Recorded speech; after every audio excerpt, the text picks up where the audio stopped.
Buonasera amiche, ben ritrovate sul mio canale. Oggi ci incontriamo per realizzare con voi, vi mostro insomma come ho fatto queste pochette in feltro.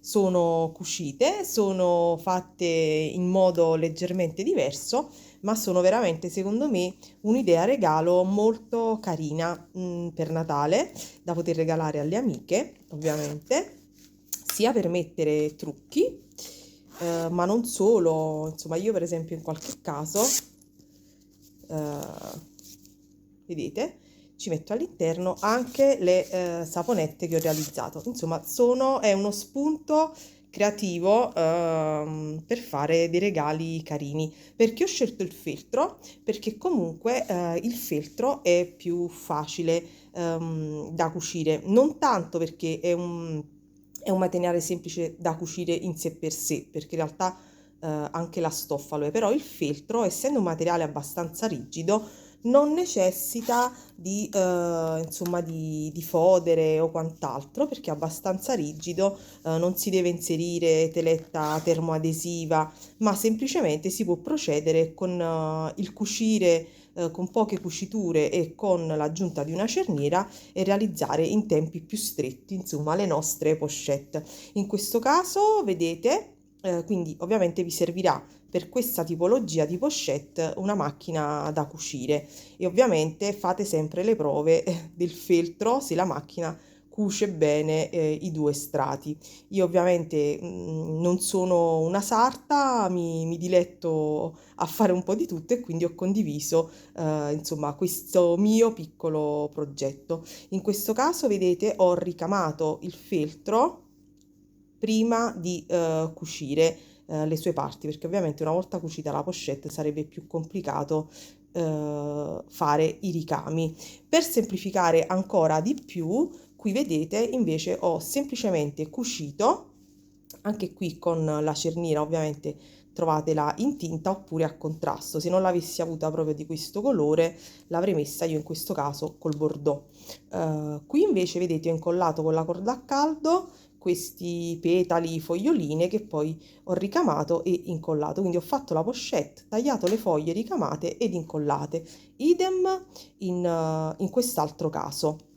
Sono andata veramente molto a mano, senza nessun modello, carta modello, che ho preso semplicemente come riferimento la lunghezza delle mie cerniere, semplicemente, quindi ho tagliato in base alla lunghezza delle cerniere, poi vi farò vedere. Per chi non avesse la macchina per cucire, ovviamente si può sempre realizzare una pochette, va bene, questa la vedete super decorata, ma perché avevo fatto queste trine con l'uncinetto, le avevo da parte e ogni tanto è giusto anche riciclare, quindi in questo caso, vedete, è lo stesso feltro fatto con una forma leggermente diversa, è una bustina e questo invece è cucito tutto quanto a mano, vedete, con il punto festone. Quindi e poi ho incollato da qualche parte, ho cucito e incollato e poi ci ho messo dei bottoncini, vedete, a pressione. Si può vedere la mia cucitura qui a mano abbastanza, insomma, non precisissima, ma ragazze, voglio dire, sono dei piccoli doni e uno cerca di fare del proprio meglio. Quindi se non avete ovviamente la macchina per cucire, si può tranquillamente, si possono realizzare delle simpatiche pochette anche fatte a cucite a mano. Ovviamente oggi faremo insieme questa cucita a macchina, poi se volete fatemi sapere giù se vi interessa anche come realizzare semplicemente una bustina oppure fare anche una pochette a mano cucendo la cerniera sempre a mano in punta e poi facendo il punto festone come decoro. In realtà il risultato non cambia tanto. Se vi piace la cerniera potete tranquillamente, scusate, cucire a mano la cerniera. Anche questo risultato, insomma, è molto carino, solo che qui ci si impiega un po' di tempo in più, ovviamente, per tutte le cuciture. Invece qui, una volta tagliato il tessuto sotto la macchina, è abbastanza semplice. Quindi, cosa ci serve? Ci servirà ovviamente un metro da sarta, ci serviranno degli spillini, puntaspilli, anche se io a dire il vero non li uso, se avete difficoltà, forse con il feltro che spesso è preferibile fare un punto di imbastitura per fissare la cerniera. Avremo avremo bisogno ovviamente di forbici più grandi da taglio, forbicine, una matita per segnare sul feltro la sagoma che ci servirà per ritagliare la nostra pochette. Ci servirà ovviamente il filo per cucire a macchina, ci serviranno ovviamente delle cerniere, io ve le consiglio di 20 cm, che sono quelle che ho utilizzato io, 20, 21, 18, io non mi ricordo sinceramente adesso, mi è venuto un dubbio, secondo me alcune erano 18, alcune erano da 20, adesso vi dico. Ok, questa vedete, bene non sto inquadrando, questa è da 20, quindi 18-20 cm come dimensione di pochette secondo me vanno più che bene. Dopodiché ci servirà del feltro, io questi sono quelli che ho preso in fiera creativa, per chi se lo ricorda visto il video, sono quelli da 3 mm, sono un po' più spessi. Potreste usare anche, io ci ho provato del panno lenci, però il panno lenci non vengono pochette sostenute e quindi non, insomma, il risultato non mi ha soddisfatto, insomma preferisco il feltro più rigido. E poi ovviamente ci servirà, se vogliamo fare dei ricami come in questo caso, o anche insomma delle cuciture punto festone come in questo caso, possono essere utili i fili mulinè, questi da ricamo, che utilizziamo anche per il ricamo, per i telai e quant'altro. Quindi il feltro è un materiale veramente divertentissimo da utilizzare. Spero che il video sia facile e super chiaro, non vi dirò 10.000 misure, ma vi farò comprendere dai gesti che faccio la semplicità veramente di esecuzione. È super semplice, super facile. Vi dico l'ultima cosa, come vedete qui non c'è nessuna cucitura in basso, quindi ho semplicemente piegato il pannello che ho ritagliato, ho cucito la cerniera da un lato e dall'altro e poi ho cucito i laterali. Nulla di più facile, poi lo vedrete in opera. E invece in questo caso, vedete, c'è la cucitura sottostante e quindi io ho tagliato i due pannelli separati, quindi facendo anche una cucitura al centro. Perché questo? Perché quando invece il pannello è unico,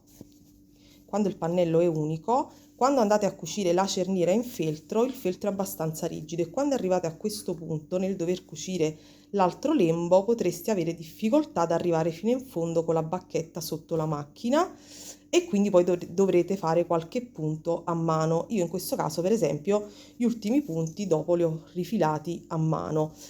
Invece, quando fate le cuciture su tutti e tre i lati, ovviamente non dovete, potete risvoltare facilmente e cucire completamente tutta la cerniera. Quindi è una scelta vostra, insomma, se volete cucire un pochino a mano qui, oppure e fare una cucitura sottostante che non esiste praticamente, oppure fare 1, 2 e 3. Questa è una scelta vostra, è solo una procedura tecnica. Basta, ho parlato una marea, andiamo al dunque. È più il preambolo che il video.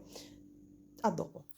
Vi mostro la differenza tra un feltro buono, questo color cotto, e quello cinese, perché ovviamente anche i negozi cinesi ne hanno, ma li trovate anche nei mercatini. Osservate sempre bene la tramatura, il feltro di buona qualità appare comunque, vedete, più liscio e ben fatto. Questo è quello da 3 mm. Come vedete prendo come riferimento, osservo la mia cerniera, la dimensione che è di 20 cm, quindi con 1 metro da sarta vado a tracciare 22 cm per lasciare ovviamente un margine di cucitura. Quindi vado, man mano traslo il mio metro e prendo la misura di 22 cm.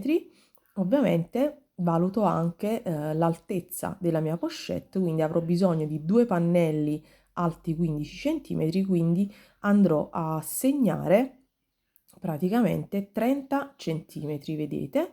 Traccio ovviamente la mia linea con la matita a gesso e dopodiché procedo semplicemente con il taglio. Taglio all'inizio un primo pannello, poi probabilmente, non so se nelle foto si vedrà, comunque dividerò poi il pannello in due parti uguali di 22 cm per 15. Vedete? Vi mostro insomma il pannello piegato che praticamente è la misura della pochette di fianco. Adesso semplicemente cosa faccio? Sposto un po' di cosine e vado a prendere la mia cerniera, ok? In questo modo io dovrò andare ad eseguire una cucitura sotto la macchina. Vi mostro ovviamente che metto dei puntaspilli, ma se siete più comode potete utilizzare anche un'imbastitura. Io non utilizzerò assolutamente niente, ma andrò piano piano a mantenere tutto. Userò un punto semplice, quello dritto, quello base della macchina da cucire. Piego, vedete, la punta della mia cerniera e vado ovviamente a piegare il lembo sotto il tessuto di feltro. Metto la mia cerniera, in questo caso dal lato dritto, non si vede qui ma più avanti vedrete il cursore, e comincio semplicemente a cucire. Se avete difficoltà nel fare queste operazioni senza spillini e imbastitura, andate ad imbastire. Insomma, io faccio così in modo molto veloce. Osservate sempre ovviamente un margine di 0,5 mm. Potrete sfruttare o le tacche poste sulla base della vostra macchina da cucire, o osservando praticamente l'esterno del piedino. Vedete che a un certo punto tiro via il cursore della cerniera per agevolare la cucitura. Io sto utilizzando un piedino normalissimo, dopodiché ripasso a cucire e cucio l'ultima parte, dove ovviamente un puntino anche avanti e indietro, in modo molto semplice. Taglio il filo, dopodiché taglio i due pannelli in parti uguali ed andrò a cucire l'altro lato in modo molto semplice.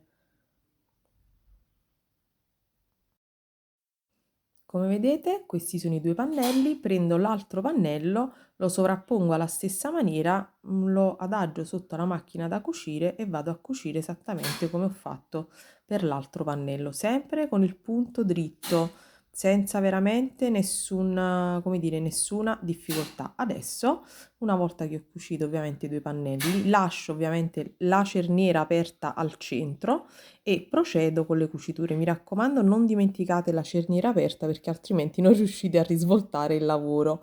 Dopodiché procedo semplicemente lasciando sempre un margine di 0,5 cm e vado a cucire tutti quanti i tre lati rimanenti della nostra pochettina.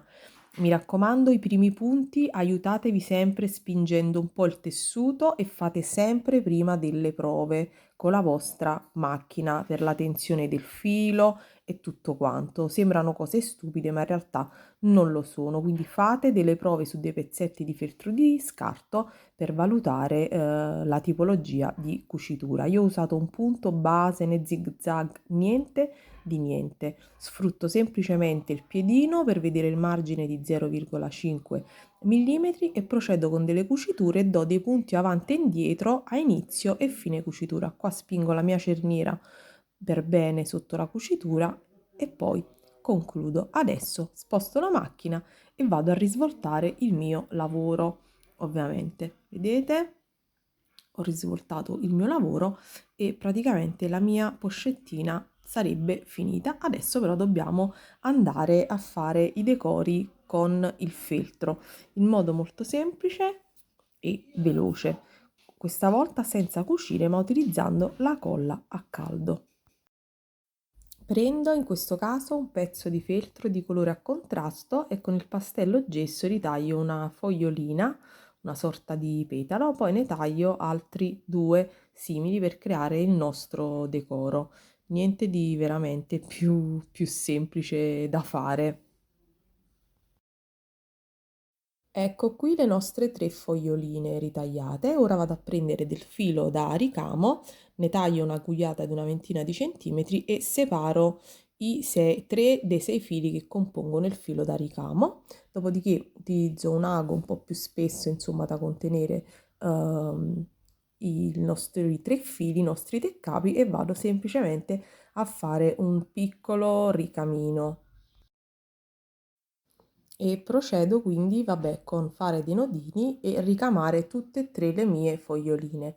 Dopodiché prendo un pezzettino di feltro piccolino e taglio l'elemento centrale del nostro decoro fiorato e faccio anche un piccolo decoro con il filo al di sopra di esso. Dopodiché semplicemente vado a prendere la pistola a caldo e procedo ovviamente con incollare i miei elementi. Non restate sull'esterno, ma mettetevi un pochino più all'interno delle foglie in modo da non sporcare il feltro e utilizzate insomma una di queste pistole piccoline, insomma, che non rilascino una quantità industriale, e nel giro di una decina di secondi adagiateli sul vostro elemento della pochette. Quindi come vedete è veramente super super facile realizzare questa pochette. In realtà in questo momento la nostra pochette è conclusa e possiamo andarci a riporre quello che ci piace e possiamo divertirci ovviamente con decori diversi, con colori a contrasto, tono su tono. E con questo direi che il tutorial è concluso, vi mostro anche come poterle riempire e niente. Vi saluto e spero che il tutorial vi sia veramente piaciuto. Io adoro queste pochette, penso che ne farò ancora 3 o 4. Se ovviamente vi fa piacere, per la prossima volta fatemi sapere se vi interessa una cucita completamente a mano con i bottoni calamitati. Insomma, ditemi cosa vi può interessare. Ovviamente potreste anche decorare il cursore mettendo una nappina, una pietrina, qualcosa. E con queste ultime immagini vi saluto ragazze, ci vediamo alla prossima e come sempre buona creatività a tutte. Ciao!